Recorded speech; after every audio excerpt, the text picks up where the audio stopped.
যে তলব করা হচ্ছে। রুমিন ফারহানা, আপনার মন্তব্য শুনতে চাই। আমি জানি না শাহবানাম খান কেন বারবার ন্যাশনাল কনসেনসাসের কথা বলছেন, আমি বুঝতে পারিনি।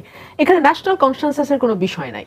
বিষয়টা হচ্ছে গত 15 বছর শেখ হাসিনার সঙ্গে এক ধরনের বার্গেইন হয়েছে ভারতের। বার্গেইনটা কি?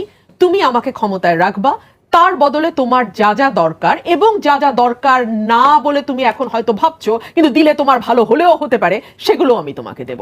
সো এইরকম একটা অদ্ভুত চুক্তির ফলে শেখ হাসিনা গত 15 বছর বাংলাদেশে যাচ্ছে তাই করতে পেরেছে। আমরা দেখেছি বর্ডারে যখন কিলিং হয়েছে তখন কিন্তু বাংলাদেশের সাধারণ মানুষ, বিরোধী দল, আমরা সকলেই সমান স্বরে কথা বলেছি।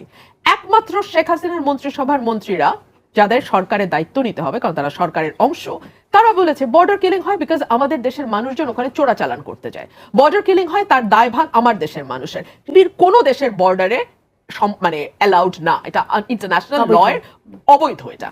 এবং ভারত কিন্তু বারবার আমরা দেখেছি একটা পতাকা বৈঠকের মতন হয়েছে এবং কখনো কখনো সেটাও হয় নাই, কখনো কখনো বিএসএফ আমাদেরকে লাশ ফেরত দিয়েছে, কখনো কখনো সেটাও হয় নাই। গত 15 বছরে এই কালচারটা আওয়ামী লীগ তার ক্ষমতায় থাকবার স্বার্থে পাকাপোক্তভাবে বাংলাদেশের মাটিতে স্ট্যাবলিশ করেছে। এখানে ন্যাশনাল কনসেনসাসের কোনো বিষয় নাই। এই সরকারটি বিনা ভোটে থাকবে এবং তার জন্য তার ভারতের সমর্থন দরকার। এই সমর্থনটা যে দরকার, এটা যে আমি একজন বিরোধী দলের কর্মী বলে কথাটি বলছি, বিষয়টি তেমন নয়। এটা সরকারের পার্ট যারা ছিলেন সেই সময়, আওয়ামী লীগের সাধারণ সম্পাদকও একেবারে খোলামেলা বলেছেন দিল্লি আছে আমরা আছি দিল্লি আছে।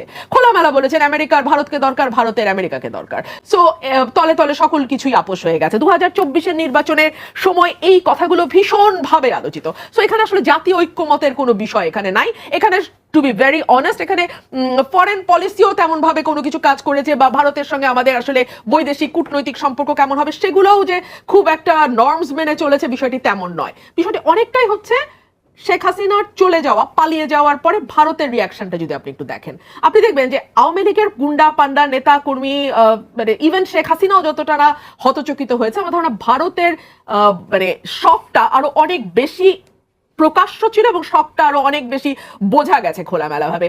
উন্মাদের মতো আচরণ করেছে ভারত অনেকটা শেখ হাসিনার পালানোর পরে। এখন কি এই উন্মাদনা কমেছে বলে মনে হয়? উন্মাদনার উপরে অনেকগুলো ঠান্ডা বাড়ি পড়েছে আনডাউটেডলি। প্রথম বাড়িটা কখন পড়লো?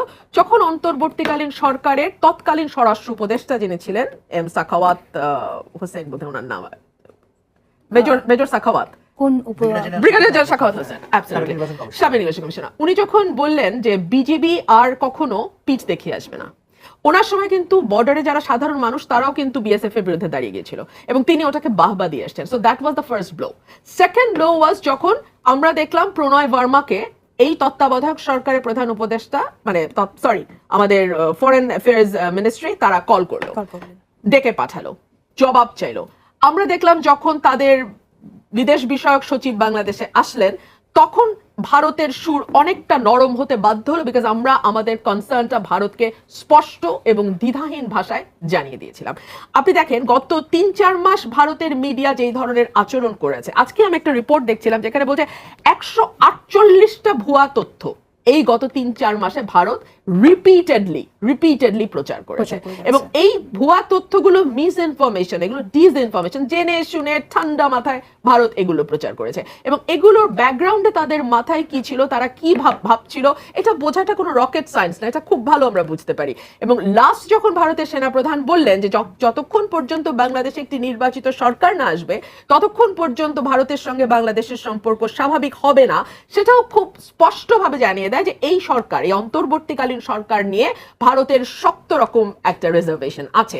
এবং সম্ভবত ভারত মনে করছে যেহেতু এটা ইমিডিয়েটলি হাসিনার পরের সরকারটাই এই সরকার, তার ব্যাপারে ভারতের এক ধরনের শক্ত মনোভাব বা এক ধরনের বিতৃষ্ণা থাকাটা খুব অস্বাভাবিক না, বিকজ হাসিনা আসলে বাংলাদেশকে বেসিক্যালি একটা 8 সিস্টারে পরিণত করেছিল। ভারতের 7টা বোনের সাথে বাংলাদেশ একটা 8 নম্বর বোন।